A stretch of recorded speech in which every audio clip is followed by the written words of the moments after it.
What if the story you know about the Mali Empire is wrong? We're told gold made them powerful.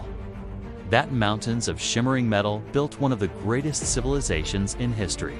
But that's only half the truth. The real story is far more interesting.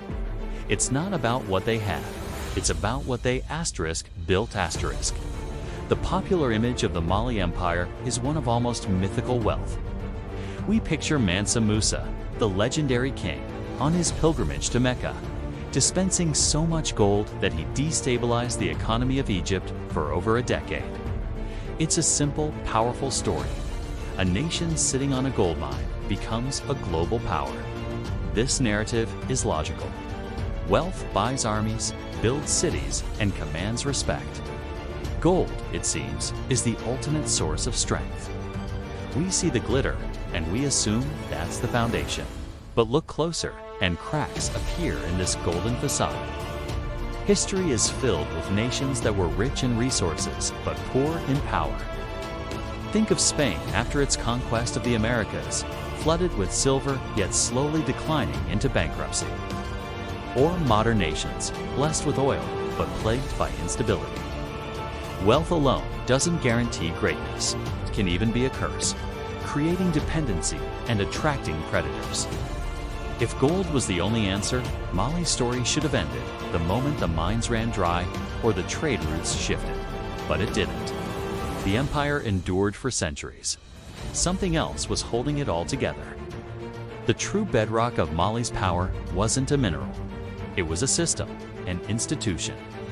Long before the gold flowed, the Mandan people built a society founded on a rigid, almost fanatical devotion to structure and discipline. Their leadership wasn't just a matter of bloodline. It was a complex web of councils, governors, and assemblies. At the heart of it was the Gabara, or Great Assembly, a deliberative body of clans that checked the emperor's power and gave every corner of the empire a voice. Their trade wasn't a chaotic freefall. It was a meticulously organized enterprise, with state-controlled guilds and protected caravan routes.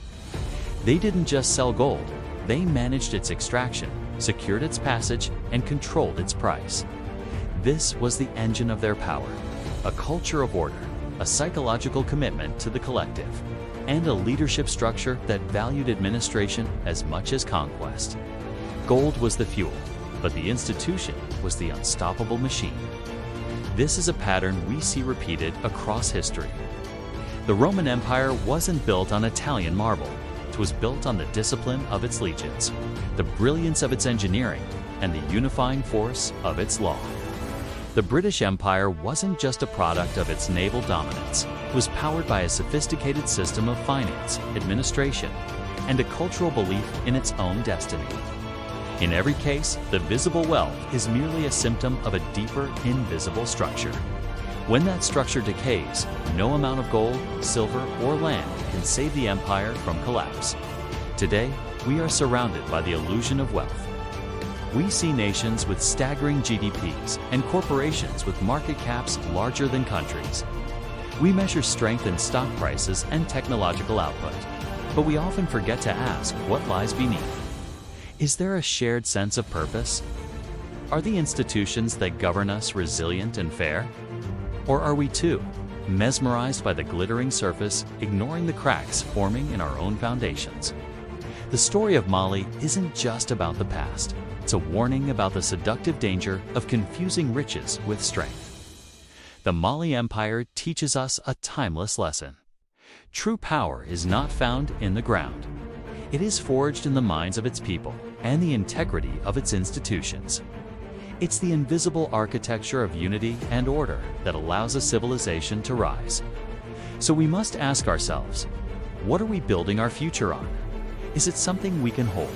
Or is it something that holds us together?